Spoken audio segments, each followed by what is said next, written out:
एक कहावत है, झूठ के पांव नहीं होते। ये कहावत ही झूठ है। इस कहावत के अनुसार झूठ ज्यादा समय तक चल नहीं सकता, लेकिन कलयुग में झूठ चलाना सच स्थापित करने से ज्यादा आसान है, क्योंकि सच के लिए आपको सबूत देने होंगे, लेकिन झूठ के लिए बस मन में संदेह पैदा करना होगा, शक डालना होगा। और यही काम आज देश का विपक्ष कर रहा है, जो टूलकिट बनाकर जनता के मन में मोदी और सरकार ही नहीं, देश के प्रति नफरत का भाव पैदा कर रहा है। और इस साजिश में उसे लोगों की जान से खेलने से भी परहेज नहीं है। काल करे सो आज कर, आज करे सो अब, पल में परलय होएगी, वीडियो लाइक करेगा कब। हेलो और नमस्कार मित्रों।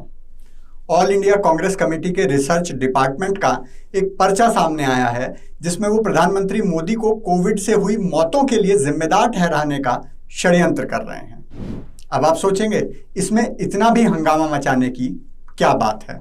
विपक्ष है तो सरकार को तो गलत काम के लिए दोषी ठहराएगा ही, और कोरोना में जो कुछ भी हो रहा है उसकी जिम्मेदारी मोदी की नहीं तो और किसकी है? हाँ, समय गलत हो सकता है, इस समय राजनीति नहीं करनी चाहिए, लेकिन अगर पार्टी राजनीति नहीं करेगी तो और कौन करेगा? दिक्कत मोदी को बदनाम करने से नहीं है, दिक्कत उसके लिए आप किस हद तक जा सकते हो उससे है।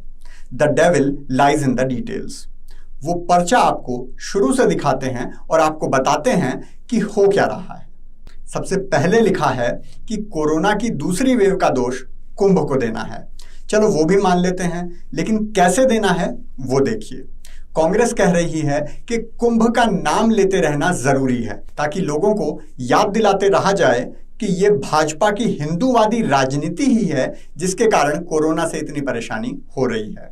मतलब ये मत कहो कि अस्पताल बनाने चाहिए थे, ऑक्सीजन प्लांट बनाने चाहिए थे, दवाएं ब्लैक नहीं होनी चाहिए थी, अस्पतालों में बिस्तर ज्यादा होने चाहिए थे। ये कहो कि क्योंकि ये सरकार हिंदू हितों की बात करती है, जितनी भी करती है, इसलिए अस्पताल, दवाएं और ऑक्सीजन कम पड़ रहे हैं। यानी कहने को तो ये टूल किट मोदी के प्रति नफरत फैलाने के लिए है, लेकिन ध्यान से देखेंगे तो मोदी निशाना नहीं, माध्यम है। निशाना तो हिंदू है।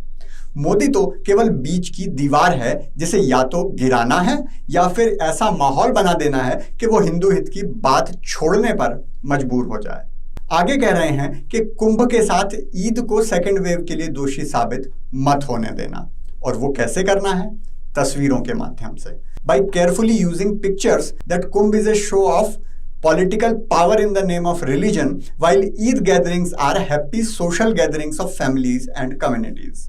मतलब कुंभ तो धर्म के नाम पर राजनीतिक शक्ति दिखाने का बहाना है, लेकिन ईद परिवार और समाज का खुशियां बांटने का तरीका है। नहीं समझे? नहीं समझे तो कांग्रेस ने अगले पेज पर तस्वीर लगाकर भी समझाया हुआ है कि कैसे दिखाना है। कुंभ में तो दिखाना है त्रिशूल लिया हुआ साधु जो हथियार की याद दिलाएगा, और ईद में दिखाने हैं मासूम बच्चे जो परिवार और मासूमियत की याद दिलाएंगे। अब याद कीजिए सच और झूठ वाली बात जो मैंने शुरू में कही थी। दोनों फोटो सच हैं, लेकिन वो फोटो भी सच हैं जो नहीं दिखाई गई। पहली फोटो कि कुंभ में किसी साधु के त्रिशूल से एक बूंद भी खून नहीं बहा, और ईद पर गले मिलने के बाद इन बच्चों के सामने ही बकरियों, भैंसों और ऊंटों की खून की नदियां बहाई गई। अगले पेज पर आता है कांग्रेस द्वारा कोरोना काल में किए गए सेवा कार्यों को लोगों तक पहुंचाना। अब आप कहेंगे कि ये तो गलत बात नहीं है, अच्छे काम का प्रचार करना कब से गलत हो गया? पर devil lies in the details. जरा देखो तो कैसे। सोशल मीडिया पर कोई मदद मांगे तो उससे संपर्क करके कहो कि दोबारा से पोस्ट करके युवा कांग्रेस को टैग करें, तभी उन्हें सहायता मिलेगी। इमरजेंसी में तो ये ठीक नहीं है, पहले सहायता कर देते फिर प्रचार करवा लेते। चलो कोई बात नहीं, इतने में भी मदद कर दो तो कोई बात नहीं। आगे लिखते हैं कि लोकल नेताओं से संपर्क करके अस्पतालों के बिस्तर, ऑक्सीजन और दवाएं रोक कर जमा करके रखें। किसी मरीज को वो दवाएं, बिस्तर ना मिलने दें। जब हम किसी की सिफारिश करें तभी उन्हें वो सब मिलना चाहिए। अब ये तो कालाबाजारी हो गई। यही तो केजरीवाल का मंत्री इमरान हुसैन कर रहा था। अस्पताल में लोगों के लिए आई ऑक्सीजन अपने पास रख लो, अस्पताल में लोगों को बिना ऑक्सीजन के मरने दो, फिर जब लोग ऑक्सीजन के लिए इधर उधर भागें तो अपने पास छुपाई हुई उन्हें दे दो, और फिर कहो मोदी तो तुम्हें नहीं दिलवा पाया, हमने दिला दी, इसलिए मोदी को नहीं हमें चुनो। इस प्रक्रिया में कुछ लोग मरते हैं तो मरने दो, क्योंकि उनके मरने का दोष भी तो मोदी को ही दिया जाएगा ना। और फिर विदेशी मीडिया के साथ शमशान की फोटो दिखाओ, अपनी तरफ से ढूंढ ढूंढ कर उन्हें ऐसी फोटो दो जिससे लोगों की भावना भड़के, और फिर इस दूसरी वेव वाले वायरस को चीन का ना बताकर भारत का बताओ। इंडियन स्ट्रेन कहो, बल्कि हो सके तो मोदी स्ट्रेन कहो। आगे बहुत कुछ है, आप 4 पेज का डॉक्यूमेंट गूगल से लेकर पढ़ जरूर लेना।